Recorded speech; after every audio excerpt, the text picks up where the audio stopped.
Hi, I'm Lili. Today I'm going to show you how I made my miniature abandoned flat. I'm going to use this set for my next stop motion animation that I will upload at the end of May 2022. If you're into abandoned places, I think you're on the right spot. I'm going to show you how I made this one entirely by hand from scratch, and especially all the techniques I've used to age things, to create all the molding effects, all the different layers. And I'm pretty sure you're going to be surprised by some of the tools that I've used to age, for example, the wallpaper. So I hope you enjoyed this video and some of it is useful for your own project. For the base of my set, I usually start with some plywood and some studs. I like all my platform to be raised because it's for stop motion animation, so I need to make sure I can access underneath to access the screws underneath the puppets. Then I add some walls with more plywood that I've cut to size with the jigsaw. I drill into the studs and screw it together. Keep adding more walls with the same 12mm plywood. And as every wall are screwed to the studs, that means I can remove them so the whole set stay modular. I've also cut a piece to the right size for the ceiling. Now onto the corridors, so I follow the same principle, having 12mm plywood for the base, some stud underneath, and the whole panel for the wall is screwed to the studs, so I can remove it and screw it to the rest of the living room. It's modular as well. I put them next to each other and make sure they line up. The ceiling and the floor are at the same level. Then I've added some more walls to the corridor and a ceiling as well. Now inside of my living room, I've used some cardboard and roughly sketched the kind of proportion I wanted for my furniture to get a sense of how they will be within the space. I've also started to mark up the windows. I thought it would be interesting to create a flat that is on a lower ground, so the windows will be much higher within the space, and I've cut them up with my jigsaw. Now this is what it looked like reassembled. I've also done the same thing for the corridor, cutting out the doorway into the walls. Then I've covered all the edges with some thin piece of basswood that I've cut to size. I had a thicker piece of basswood for the window sill. I super glued them in position and add a little bit of trim at the front, but I didn't want anything ornated or detailed, something very basic. Then I took some piece of triangle of basswood and glued them onto the wall where it connects with the ceiling. That will help to fill the gap.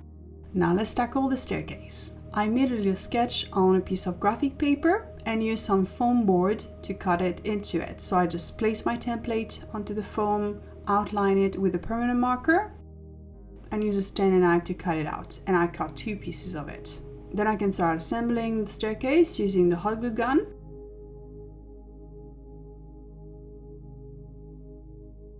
And added more piece in between the staircase to make it stable. Then I kept building it up, adding some riser with some more basswood and start gluing every step.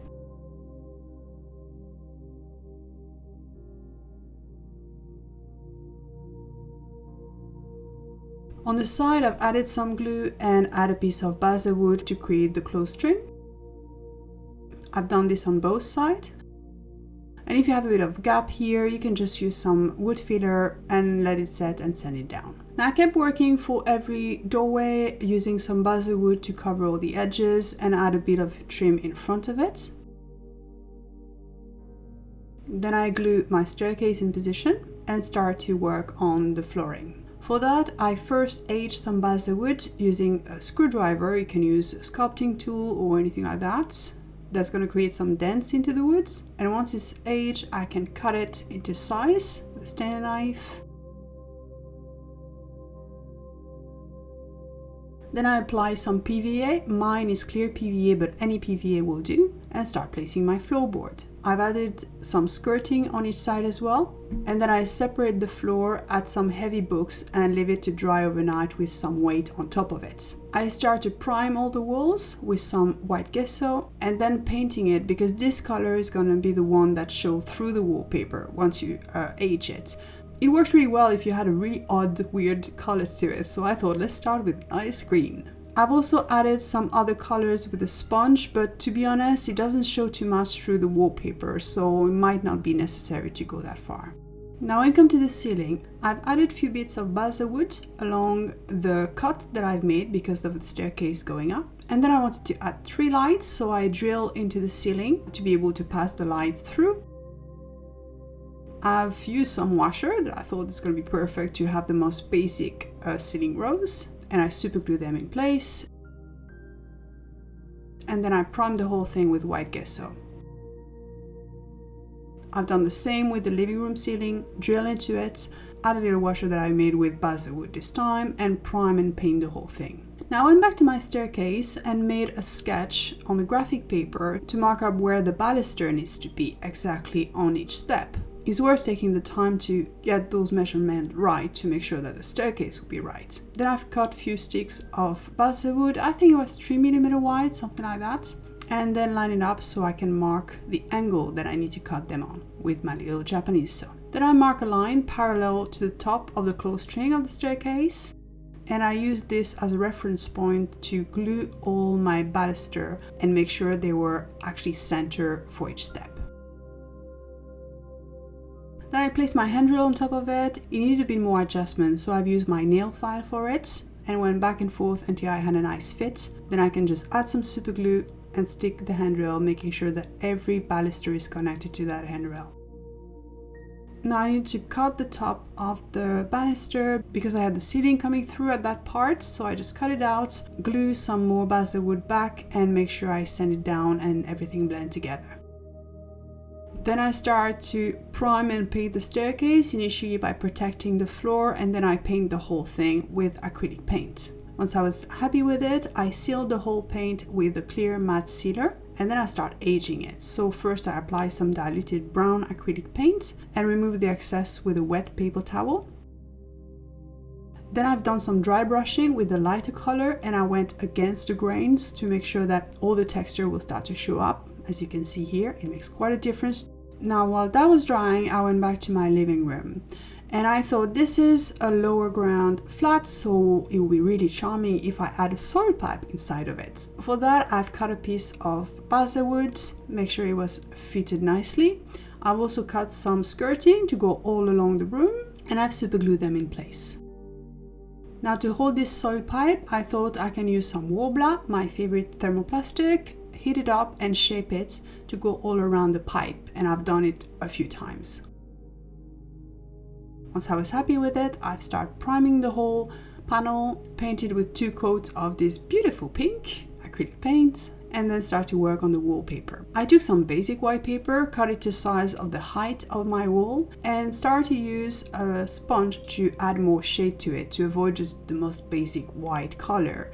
So I've added 2 different shades, and I've made a different variation depending of the room, so I have different shade for the living room or the corridor. Now when it comes to the carpet floor, I had an old piece of felt from previous project left over, and it was slightly bigger than my floor, so that was perfect. So I started to apply some PVA, mine is clear but any type of PVA will do, and then press my felt onto it. Then I've covered it with some paper and some heavy book, and I let it dry overnight. The next day I cut all the edges and I start aging it. So the tool you see me using is actually a plastering saw. It's got some proper teeth, but any kind of sharp tool will do, and go as far as you want to really damage the whole surface and to age it. And then I start to do some washes, some splatter some paint in different shade of brown, black and gray, and just messing with it until I was happy with it. Isn't that pretty? By then my wallpaper was all dry and I can start working on it, so I've cut it to size. I always work on a 1/10 scale, and that means my wallpaper needs to be cut in width of 6 centimeters. Then I apply some PVA and start laying my wallpaper on it. Then I put some heavy books and let it dry with some weight on it for at least a few hours. And then I start to weather it. For that I use an old toothbrush and some dirty water. And I start to go over every line of wallpaper, and in particular at the bottom, and let this dirty water being soaked in by the paper. And I kept brushing it with the toothbrush, and the paper started to crumble and start to create some really interesting shade. You can see the color of the wool underneath start to show up. And then I've done some washes. Start with the diluted brown acrylic paint on the skirting, remove most of it with the wet paper towel, and I've done some splattering of acrylic paint as well in different shades. If you look at close-up of molds, you have different shade of black, gray, and plenty of other lovely colors. And I repeat the same thing for every wall, and then I assemble them together and add more dirt underneath the skirting, because that's where the dirt will accumulate the most in a room. And then I repeat the same thing for the corridor. So I cut my wallpaper to size, add some glue, lay my wallpaper, press some books onto it, and start aging it again.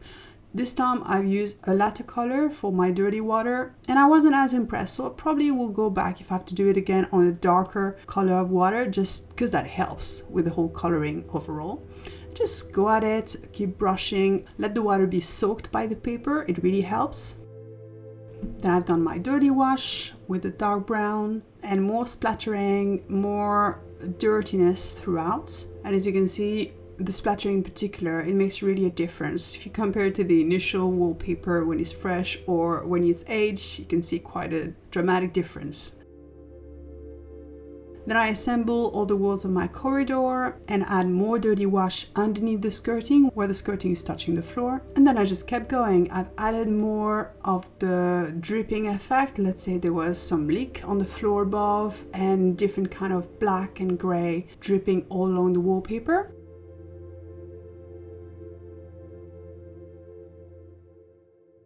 Now I'm going to talk about the windows. First I made a little sketch on a piece of card. Then I cut some PLA. I happen to have this white plastic to work with, but I'm guessing other plastic will do as well.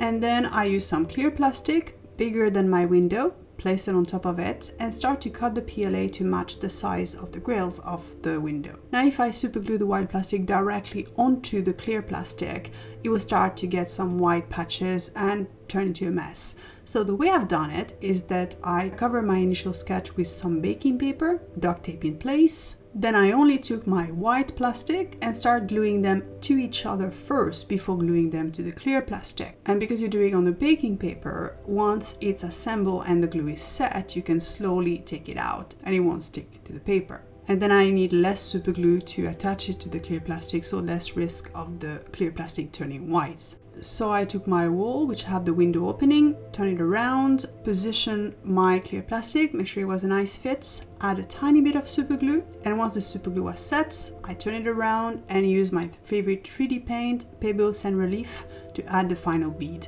I let it dry for a few hours, and once it was completely dry, then I do a dirty wash. And as you can see, I've not just done the dirty wash all around the windows, I went on the glass as well and remove most of it with a wet paper towel. Now, when you look at it, it looks clean-ish when it comes to the glass, but it's only once you burst some light through it that it really creates a creepy look to it. I think it's really effective. I've also used the same principle for the door. So when it comes to making the door, first I place a piece of card behind the door opening and mark the outline with a pencil.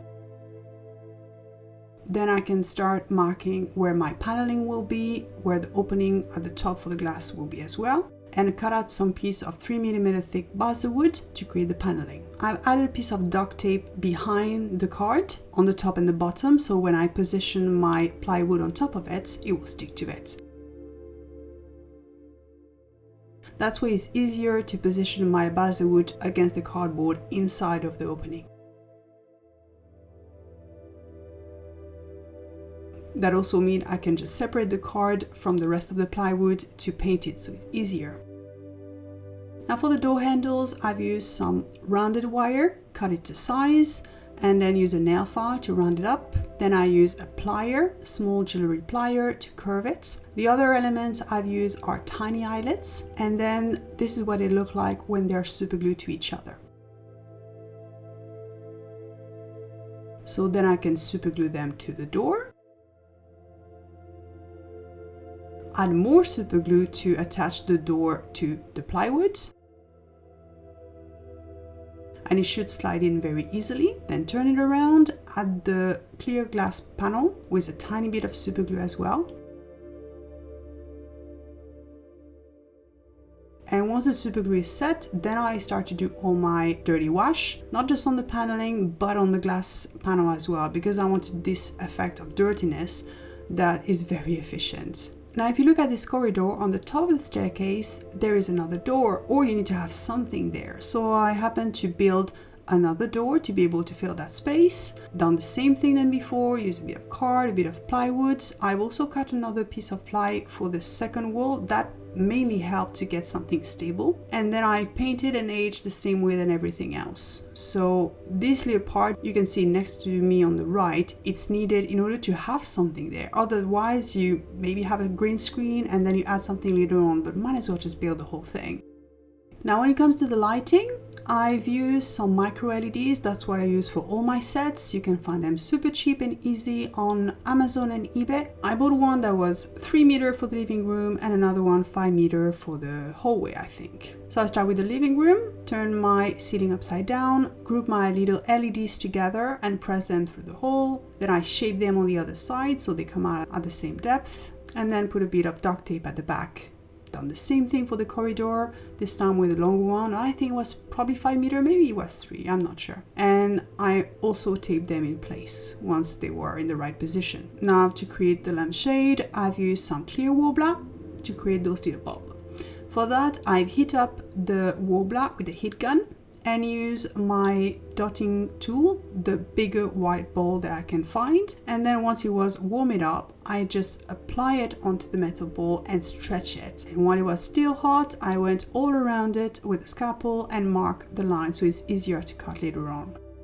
I've also used some white flat wire to create a little detail around the lampshade and just wrap it around the same tool that I've used before so that I've got a nice rounded shape, and adjust it until it fit nicely around my little clear bowl. Then to glue those little parts to the ceiling, there's always a trick I use is using an old sculpting tool and place a bit of white tack at the end of it so I can gently press into my clear shape, dip into the super glue and then gently press onto where it's supposed to go. That means I avoid having my hands touching the super glue directly.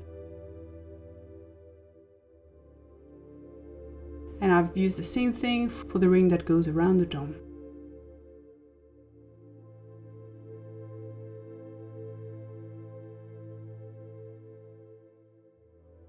Now when it comes to the furniture, I wanted to create something very basic, so I just cut 4 legs, 1 big square for the table and a few more bits for the sides, mark up on the wood where I need to position all my pieces, then add some super glue and assemble everything together. Then once it was assembled, it looks a bit too new, so I went back to my little screwdriver and start to mark some dent and age the surface of the table. Then I can apply 2 coats of acrylic paint and start doing some washes to age it as well. I've also made some little chairs out of basswood, very basic as well. I didn't want something any ornated or detailed for that room. Now let's tackle the sofa. I took a piece of basswood 5 mm thick and some fabric, a piece that was larger than the basswood. I've used the hot glue gun to place some glue all along the edge and then wrap the fabric all around it, and do the same with all sides. Then I've added some feet with just a big chunk of basswood that I hot glued to the base. I kept building it up with more pieces of basswood that were covered with fabric until I had all my elements. Then I can just hot glue them to each other to create the base of my sofa.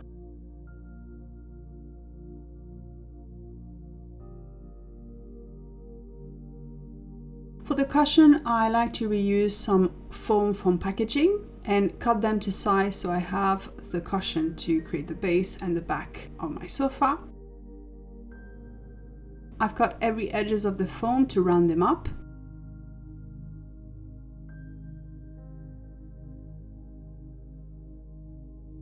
Then I've added some pillow stiffing, I think that's what it's called, to add some volume to it. And because I knew I'm going to make some holes into the pillow, so I wanted to have something coming out of it. So I took a bit of this stuff, place it above my foam and then wrap the fabric around it. Try to tighten the fabric as much as possible and go all around it. Then I can hot glue my pillow to the base. And then it looks really pretty, but it looks too new, so it needs some serious aging. First, I went at it with some rough sanding paper and I went all around the sofa on every bit of fabric to age them. Then I've used some sculpting tool, once again have a real go at it, start to make some holes and some proper dent into the foam. Then I've used an old palette of makeup to create a wash, the same way you do a dirty wash with paint, but you do it with powder. And you add some dirt, obviously where the dirt will go on the sofa. Then I've done some splatter with some diluted acrylic in brown and black. Isn't that pretty? Now when you come to set dressing, this is where it gets really interesting, because you need to go against all the basic principles to make a room aesthetically pleasing. So instead of having the sofa right in the middle of the room, balanced, no, you put it off, and then not line up against the wall, but off at an angle as well. And you do the same for everything. So you can easily create this visual chaos when you have everything at a bit of an angle.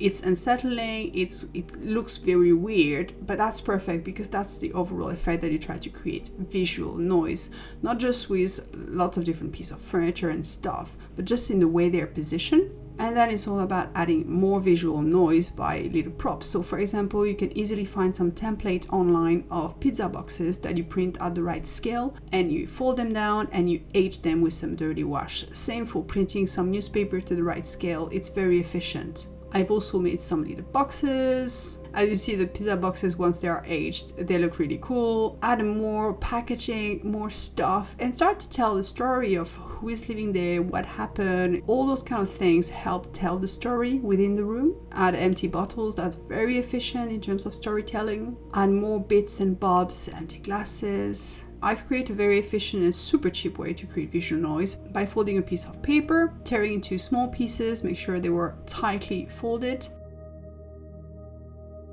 and then start to soak them into different washes of acrylic paint. Dip them into clear PVA mixed up with some dirty paint as well. So they create this kind of lump, and those are perfect because they are still sticky if you dip them with PVA, so they will stick to the sets, and they create this kind of strange visual noise which really helps with the overall look. And I've put quite a few of them in the corridor particularly. I think it helps cut this kind of straight line. And then it's all about adding those little final touch to make sure everything comes together nicely, that you have enough newspaper, enough packaging, and that everything is just right. And there you have it. Your full set is done. Thanks for watching. I hope you've enjoyed this video. Next time I'm going to show you how I made a conservatory by hand and from scratch. Take care.